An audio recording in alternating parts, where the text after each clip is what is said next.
समाधान होता है तो आप उसको सही गाइडलाइन दे दें कि कैसे समाधान होगा, एक रास्ता उसको बता दें, तभी पुलिस और पब्लिक के बीच का डिफरेंस मिट सकता है और पब्लिक और ज़्यादा नज़दीक आ सकती है।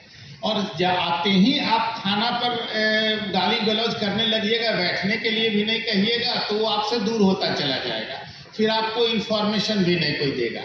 और यदि पब्लिक इन्फॉर्मेशन न दे तो पुलिसिंग का काम बड़ा टफ हो जाता है, ऑलमोस्ट हम लोग अनसक्सेसफुल होंगे। या आप लोग का ही इन्फॉर्मेशन है कि हम लोग उसको यूटिलाइज कर करके कुछ सक्सेस ले लेते हैं। बस इन्हीं सब बातों के साथ करके डिजिटल अरेस्ट करके पैसा ट्रांसफर करवा ले रहे हैं। यह आप लोगों को इस बात की जानकारी होनी चाहिए। दूसरा चीज़, यदि आप सोशल मीडिया से जुड़े हुए हैं तो एसपी साहब ने बड़ा डिटेल में समझाया है कि सोशल मीडिया पर अपना पर्सनल इंफॉर्मेशन बहुत ज़्यादा नहीं डिस्क्लोज करना चाहिए और हमेशा अपने अकाउंट में पासवर्ड, बहुत कॉम्प्लिकेटेड पासवर्ड रखिए और पासवर्ड को कहीं पर अच्छे से सेव कर लीजिए, जिसमें कुछ अंक हो, कुछ अल्फ़ाबेट्स हो, कुछ स्पेशल कैरेक्टर्स हो, जैसे डॉलर हो या फिर स्टार हो या हैश टाइप का, सब मिक्स होना चाहिए, जो कि आसानी से कोई सोशल इंजीनियरिंग से प्रिडिक्ट ना करे। दूसरा चीज़, हमेशा हर अकाउंट में, सोशल मीडिया के अकाउंट में 2 फैक्टर ऑथेंटिकेशन ये एक्टिवेट कर लीजिए। तो आप क्लियर कट उसको बता दीजिए कि भाई आप टाइटल सूट दाखिल कीजिए, ये कोर्ट का मामला है, हमारे परव्यू में नहीं है।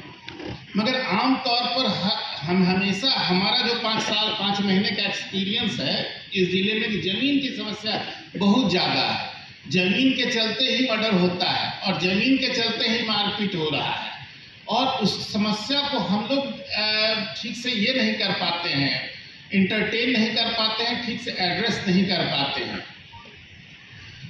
तो इन सब चीज़ों पर ध्यान देने की ज़रूरत है। दूसरी जो सबसे बड़ी समस्या जो हमको इतने दिनों में पता लगा, जिसके बारे में सारा एसपी साहब ने चर्चा भी किया है, साइबर क्राइम के मामले में। साइबर क्राइम के मामले में जो ठगी हो रही है, यह सब अज्ञानता की वजह से हो रही है। यदि आप लोग अवेयर रहिएगा तो ठगी नहीं हो पाएगी।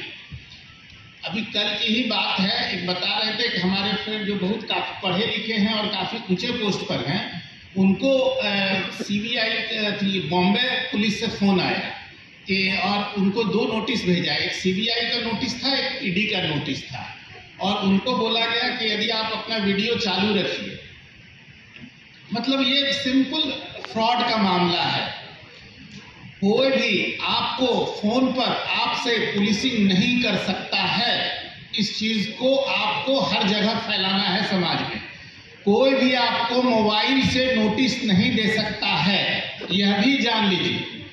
चाहे हमारा थाना प्रभारी ही क्यों न हो, व्हाट्सएप पर आपको नोटिस नहीं सर्व कर सकता है। अब तो सुप्रीम कोर्ट का भी इंटरप्रिटेशन, ऑनरेबल सुप्रीम कोर्ट का भी जानकारी रखे, तो ये ऐसा संभव नहीं है। पुलिस वाले से मैं बात कर रहा हूँ, इसीलिए पब्लिक को हो सकता है कि जानकारी न हो। पब्लिक गुड फेथ में खरीद भी लेती है फर्जी कागजात के आधार पर। तो आप लोगों का काम है कि उसको पकड़ के वैसे जमीन माफिया इन लोगों को जेल भेजिए, एकदम इंक्वायरी कीजिए, इंक्वायरी करके एक रिपोर्ट बनाइए कि ये फर्जी कागजात के आधार पर इन्होंने जमीन खरीदा है, और एक एफआईआर कीजिए और एफआईआर करके उस ये को जेल भेजिए। क्लियर कट एकदम फार्मूला है। सीधा सीधी यह कह के आप नहीं हट सकते हैं कि ये जमीन का मामला है, हमारा मामला नहीं है। कुछ हाँ, ये हो सकता है कि कभी कभी थाना के स्तर पर या डीएसपी स्तर पर जमीन के मालिकाना हक का सही हम लोगों को भी पता नहीं चल पाता है नॉलेज की कमी से। तो उसके लिए है कि हर शनिवार के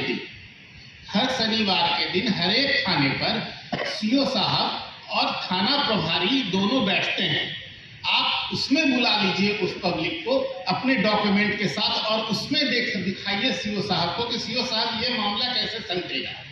यदि सीओ साहब के स्तर से भी मामला होती है कि एक आम आदमी, एक निरीह आदमी जो पूरी जिंदगी अपना पैसा खर्च कर एक पूरा पैसा लगा देता है और जमीन में पता चलता है कि वो फर्जी कागजात के आधार पर जमीन खरीद लिया, और जब वो थाने में जाता है तो उसका एक्सपीरियंस बड़ा खराब होता है। उसको लौटा दिया जाता है थाने से या केस नहीं किया जाता है। तो यहाँ पर सभी हमारे पुलिसकर्मी भाई लोग मौजूद हैं। हम 2-3 चीज़ सिर्फ कहना चाहते हैं आप लोगों से कि कभी भी किसी तरह का समस्या के साथ पब्लिक आए तो आप उसकी समस्या को ध्यान से सुनिए। यदि कोई फर्जी कागजात के आधार पर जमीन बेच दिया है और किसी ने गलती से खरीद लिया है, हर आदमी पढ़ा लिखा नहीं होता है, हम लोगों को इन सब चीज़ों को अपने दिमाग में बैठा लेना। बदमाश होता है, पुलिस बात नहीं सुनती है, तो इन सब कॉन्सेप्ट्स को हम लोग नकारने के लिए आप लोगों से ज़्यादा संवाद बनाने की कोशिश करते हैं। और हमें तब तकलीफ होता है जब हमारे पास लोग फ्रीली आते हैं और बोलते हैं कि हमारी समस्या सुनी नहीं गई, फलां थाना प्रभारी के द्वारा डीएसपी साहब फ़ोन नहीं उठाते हैं। तो मैं सिर्फ आप लोगों से 2-3 बातें करने आया हूँ, ज़्यादा ये नहीं बताऊँगा। देखिए, सबसे पहले आप कभी भी आप किसी समस्या में हो या कोई भी इंफॉर्मेशन देना हो तो सबसे पहले आप जो सारण पुलिस का आवाज़ 2 वाला नंबर है उसको नोट कर लीजिए। यदि वो उस पर कोई रिस्पांस नहीं आता है तो आप 112 का नंबर नोट कर लीजिए, और यदि उस पर भी रिस्पांस नहीं आता है तो फिर आप लोकल थाने डीएसपी और फिर एसपी साहब को रिंग कीजिए। कहीं से रिस्पांस नहीं आता है तो हम तो एनी टाइम आप लोगों का फ़ोन उठाते हैं। 12 बजे रात में भी हम फ़ोन उठाते हैं, हम छुट्टी में भी रहते हैं तो फ़ोन उठा लेते हैं और सिचुएशन की ग्रेविटी को देखते हुए कोशिश करते हैं। बस यही चीज़ है कि आप लोग हम लोगों से जुड़े रहें, हम लोगों को इन्फॉर्मेशन यथासंभव इन्फॉर्मेशन अपनी सुरक्षा का ध्यान रखते हुए इन्फॉर्मेशन दें।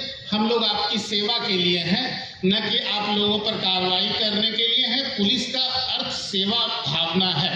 ये हमारे नए अफसर अब सारे लोग बैठे हुए हैं और ये लोग भी बातों को अच्छी तरह समझ लें कि सेवा भावना से ही नौकरी करें। जो भी पब्लिक आती है, थाने पर भी आती है, तथा सभागार में उपस्थित सारण जिला के सभी सम्मानित एवं प्रबुद्ध नागरिक, मीडिया के बंधुओं, आज पुलिस सप्ताह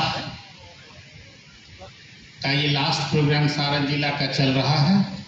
बेसिकली पुलिस सप्ताह मनाया इसलिए जाता है, हम लोगों का एक ही मोटो है कि पुलिस और पब्लिक के बीच डिस्टेंस को